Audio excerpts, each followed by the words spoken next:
ज्ञानवापी मंदिर जो वो बनारस में गंगा जमुनी तहजीब दर्शाई जाती है, मंदिर के रास्ते मस्जिद में जाने का रास्ता है। शायद ये आपको, मैं हिंदू हूँ और आप मुसलमान हैं, लाओ मैं आपकी कुरान पढ़ देता हूँ, आप मेरी गीता पढ़ लीजिए। क्या बीजेपी के नेता नहीं, वो भारतीय जनता पार्टी के भगवा के व्यापारी नेता उनको कहिए।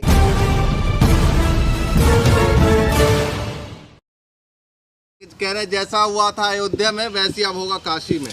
देखिए, वो जो लोग कह रहे हैं अयोध्या तो झांकी है, काशी मथुरा बाकी है, उन लोगों को मैं कहना चाहूंगा, जिस तरह से भारतीय जनता पार्टी इस देश में और इस देश को राजनीतिक परिप्रेक्ष्य में ले जाना चाहती है, आज देश की आवाम के लिए रोटी कपड़ा मकान शायद जरूरत नहीं है, और भारतीय जनता पार्टी मजार और मस्जिद और अजान और हनुमान चालीसा की बात कर रही है। ये ऐसी पार्टी है जो इस देश में गृह युद्ध कराने की तैयारी में है। आखिर बताइए, जब जम्मू कश्मीर में आखिर चुनाव आयोग का जब चुनाव का फैसला आता है कि जम्मू कश्मीर में हमारे chief election officer Sushil Chandra कहते हैं कि वहां पे चुनाव होना चाहिए, उसके बाद देश के गृह मंत्री का बयान आता है सीए पे, और उसके बाद बनारस से ज्ञानवापी मंदिर का वो फोटोग्राफी की जाती है। आखिर ये जो सीधे तौर पे भारतीय जनता पार्टी इस देश के चुनाव में जब जब चुनाव आ जाता है तब तब धर्म का मुद्दा आ जाता है। इस वक्त देश में ऐसे सांप्रदायिक दंगे फैलाए जा रहे हैं। आप बताइए, इस देश में करोड़ों मंदिर हैं, लाखों मस्जिद हैं और हजारों गिरजाघर हैं और सैकड़ों गुरुद्वारे हैं, लेकिन लोकतंत्र का मंदिर तो एक ही है। आखिर उस लोकतंत्र के मंदिर पे लाउड स्पीकर लगना चाहिए कि आज जो देश की 138 मुगल काल से वहां पे मंदिर है। अरे भाई, 800 सालों में जब मुगलों ने राज किया तब देश का हिंदू खतरे में नहीं था। जब भारत के हिंदू अरब में जाते हैं, दुबई जाते हैं, जब पैसा कमाते हैं, जब डॉलर और दिनार कमाते हैं, तब वहां पे उनको अजान से दिक्कत नहीं होती। क्या भारतीय जनता पार्टी जब से इस देश में आई है तभी से अजान से दिक्कत होती है? वो कह रहे हैं ना, वो कह रहे हैं कि 800 साल राज किया, उसी को अब हम बदलने जा रहे हैं। देखिए, आप बदलने किस रूप में जा रहे हैं? क्या आप मस्जिद को गिरा के या मंदिर को गिराते? भारतीय जनता पार्टी ने आज देश में एक ऐसे पलायन का, एक ऐसे धर्म के नाम पे ऐसे बेचने का व्यापार किया जा रहा है। भगवान श्री राम ने हमारे कहा था, जब उनको 14 बरस का वनवास मिला था तो भगवान श्री राम ने, भरत जी ने कहा कि आप वनवास मत जाइए, आप गद्दी संभालिए, वनवास हम करते हैं।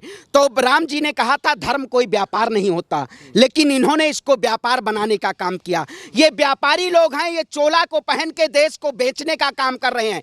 जिस देश का प्रधानमंत्री, जिस देश का गृह मंत्री सांप्रदायिक दंगों पे बात नहीं करता है, लेकिन अगर चुनाव आ जाता है तो संप्रदाय फैलाने के लिए काम करता है। आखिर ज्ञानवापी मंदिर जो वो बनारस में गंगा जमुनी तहजीब दर्शाई जाती है, आप बताइए, अयोध्या में भी मंदिर सटा हुआ, मथुरा भी आप गए होंगे, मथुरा में भी मंदिर और मस्जिद बगल में है, क्योंकि ये एक ऐसा दर्शाता है कि भारत एक धर्मनिरपेक्ष राष्ट्र है, यहाँ सभी धर्मों के लोग रहते हैं। मंदिर के अंदर ही तो, मस्जिद के अंदर ही तो मंदिर है। आपने कानपुर का मंदिर देखा होगा, मंदिर के रास्ते मस्जिद में जाने का रास्ता है। शायद ये आपको मुद्दा नहीं दिखाई देगा। कानपुर में आप जाके देखिए, संतोषी माता का एक मंदिर है, वहाँ पे मंदिर के रास्ते लोग मस्जिदों में नमाज पढ़ने का काम करते हैं। यही हम लोग धर्म सिखाता है।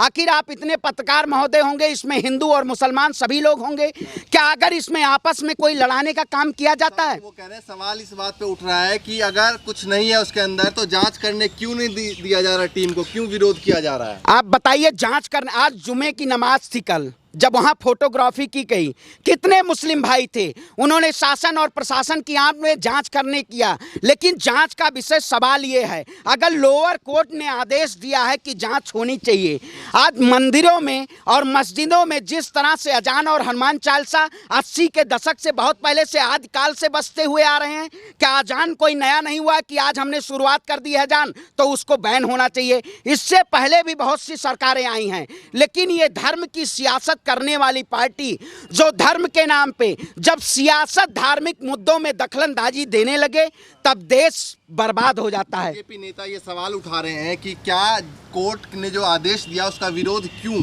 बीजेपी के नेता नहीं, वो भारतीय जनता पार्टी के भगवा के व्यापारी नेता उनको कहिए, क्योंकि जिस तरह से भगवा को और भगवान श्री राम को और कृष्ण को। आखिर आप बताइए, भगवान राम सबके आराध्य थे। आप वहाँ जाइए, बनारस में जाइए, काशी टेम्पल जो है वहाँ भी सभी लोग आपस में, कोई नहीं है हिंदू मुसलमान, सभी आपस में एक है। लेकिन ये जो बांटने का काम किया गया, जिस तरह से ये पूरे देश में एक ऐसे बनाया जा रहा है, पूरा माहौल बनाया जा रहा है कि जब चुनाव आएगा तब मंदिर का मुद्दा आ जाएगा। आखिर मैं भी ब्राह्मण परिवार से आता हूँ, आखिर आज देश की जनता के लिए क्यों खड़ा होना पड़ा? क्योंकि भारतीय जनता पार्टी इस वक्त जिस तरह से हमारे राम के नाम को इन्होंने बेचा, राम के नाम पे अयोध्या में कितने चंदा चोरी की, आप बताइए। चंदा चोरी की एक भी के ऊपर जो उन्होंने ट्रस्टी ने किया उनके ऊपर FIR हुई? नहीं हुई। तो ये धर्म की आड़ में भारतीय जनता पार्टी घोटाला कहाँ करती है? पंडित है, आप भी ब्राह्मण हैं, आप क्या चाहते हैं कि मंदिर में जिस तरीके से फोटोग्राफी के लिए जा रहे हैं, जाए या ना जाए? नहीं, देखिए, मंदिर और मस्जिद में फोटोग्राफी का कोई मायने इस देश में नहीं है। अगर नहीं, कौन से कोर्ट का आदेश? लोअर कोर्ट का आदेश है। तो आप बताइए ये क्या, अगर आपके अंदर सारे अधीनस्थ आपके, अगर सुप्रीम कोर्ट के जजेस आपने बैठा रखे हैं उसके ऊपर, जिस तरह से सारे बड़े बड़े गैर जिम्मेदाराना, जहां सब सुप्रीम कोर्ट हुआ या हाई कोर्ट हुआ, सभी जगह बीजेपी ने अपने लोगों को बैठा दिया गया है कि सुप्रीम, इस वक्त क्या स्वतंत्र कोई काम कर रहा है? भारतीय जनता पार्टी के साथ विश्वास करेंगे आप? देखिए, हम लोकतंत्र पे अगर विश्वास करेंगे, क्योंकि भारतीय जनता पार्टी इस लोकतंत्र का खात्मा करना चाहती है। मैं कहता हूं, अगर लोअर कोर्ट ने आदेश दिया फोटोग्राफी का, तो मंदिर और मस्जिद, वहां दोनों के फोटोग्राफी का आदेश देना चाहिए। लेकिन सिर्फ मस्जिद का फोटोग्राफी देना, क्या एक ऐसा संदेश देना कि एक समुदाय है जो इस देश में नहीं रह सकता है? यही उठाया जा रहा है कि मंदिर के अंदर और मस्जिद के अंदर मंदिर है। आप बताइए, मैं हिंदू हूं और आप मुसलमान हैं, लाओ मैं आपकी कुरान पढ़ देता हूँ, आप मेरी गीता पढ़ लीजिए। क्या इस तहजीब को आप क्या दिखाना चाहते हैं? जिस तरह से इस तहजीब को गंगा, जमुना, सरस्वती, सभी जो तहजीबें हैं, आखिर मंदिर, मस्जिद, ज्ञान वापी, बनारस को मुद्दा क्यों बनाया जा रहा है? आने वाला 2024 का चुनाव है, क्योंकि भारतीय जनता पार्टी 2019 के चुनाव में राम मंदिर मुद्दा भुना चुकी है, उसके नाम पे चंदा चोरी कर चुकी है। इस सरकार ने घोटाले कौन कौन से किए? धर्म के नाम पे ही घोटाले किए। सबसे ज्यादा घोटाला नमामि गंगे के नाम पे हुआ, राम मंदिर के नाम पे सबसे बड़ा घोटाला हुआ, शौचालय के नाम पे सबसे बड़ा घोटाला हुआ। और देश में ये सरकार एक ऐसी तानाशाही और अहंकारी सरकार है कि शायद मुद्दों से जनता को भटकाने के लिए ये हिंदू मंदिर, हिंदू और मुसलमान का मुद्दा लाती रहती है। हम इसलिए आवाज़ ये समर्थन नहीं करते हैं कि अगर शायद बनारस आज नया बसा होता, अगर वो मंदिर और वो मस्जिद अगर आज बनी होती, तो उसका विरोध होना चाहिए था। आदिकाल से बनारस है। भारतीय जनता पार्टी और देश के प्रधानमंत्री का शायद जन्म नहीं हुआ था, तब से वो मंदिर और मस्जिद वहाँ पे विराजमान है। कह रहे हैं कि जो छेड़छाड़ हुई थी पहले, उसको बदला जाएगा। छेड़छाड़ हुई थी, बदला जाएगा। अब आप कुछ ऐसे ढोंगियों को आप कहेंगे, अयोध्या के कह रहे थे अगर 1 तारीख तक हिंदू राष्ट्र नहीं बनेगा तो मैं समाधि ले लूंगा।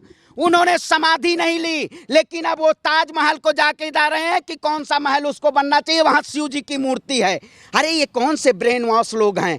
इस देश में अपनी दुकान चलाने के लिए आप देखिए, इस देश में कितने बाबा होंगे जो धर्मगुरु बने हुए हैं। चोला पहन लीजिए, चंदन लगा दीजिए, फ्री में धर्मगुरु ज्ञान देते रहिए।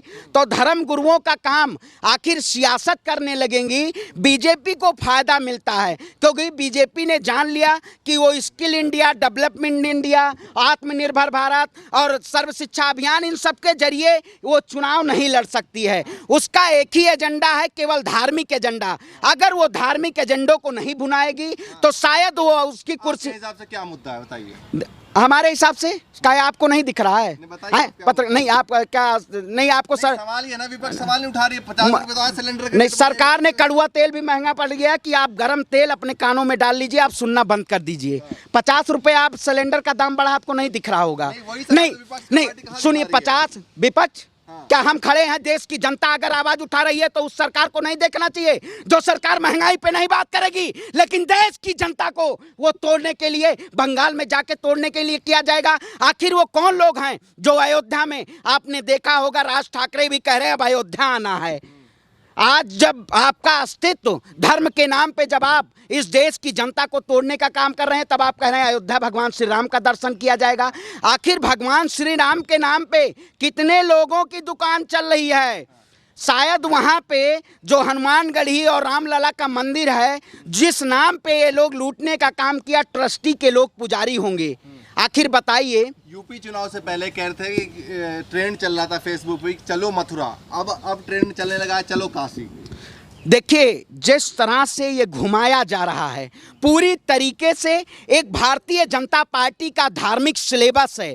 जब चुनाव आएगा उस धार्मिक सिलेबस को आगे कर दिया जाएगा। उत्तर प्रदेश का चुनाव था, कर्नाटक में हिजाब का मुद्दा उठा, भुनाया गया उत्तर प्रदेश में। बंगाल में सीए का मुद्दा उठाया गया, भुनाया जाएगा कश्मीर में। अब काशी का मुद्दा उठा के 2024 में भुनाया जाएगा। का मुद्दा तो फिर से उठ रहा है, कह रहे हैं कि सीए लागू करेंगे, अमित शाह कह रहे हैं। सीए नहीं लागू होगा इस देश में, ना सीए, ना एनआरसी, ना एनपीआर नहीं लागू होगा।